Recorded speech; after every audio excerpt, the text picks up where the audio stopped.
Je saute un peu des paragraphes, enfin de chapitres des uns vers les autres. À un moment, vous parlez le numérique invisible. Donc c'est un peu celui qu'on utilise tous les jours. Est-ce que c'est un risque, ça, ce numérique invisible? Alors, oui et non.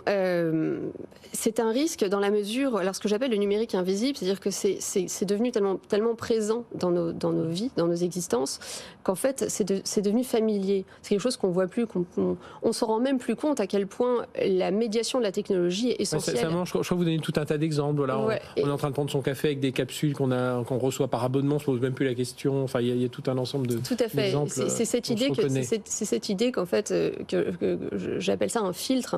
Je pense que le numérique, il faut le voir comme une sorte de filtre invisible entre l'homme et le monde, mais terriblement signifiant. C'est-à-dire qu'en fait, il est tout le temps là, mais il transforme le sens qu'on donne aux choses. Et c'est un risque dans la mesure où on s'en rend pas compte. Ou alors, c'est un risque dans la mesure où on minimise son influence.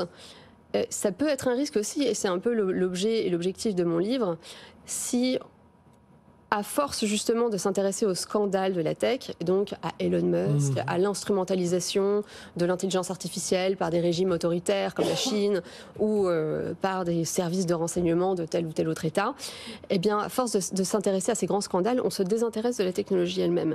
Et finalement, aujourd'hui, eh bien, on ne sait pas très bien, ou alors, en tout cas, il y a très peu de débats sur comment elle fonctionne, qu'est-ce qu'elle produit, quels sont les effets de la tech indépendamment des personnes qui l'instrumentalisent. C'est-à-dire que oublions Musk, Twitter, qu'est-ce que ça change? Que ce soit Musk ou quelqu'un d'autre. Cette façon d'écrire, cette façon de penser en tweet, alors c'est plus 140 caractères maintenant, c'est plus, mais cette façon de se connecter à l'autre,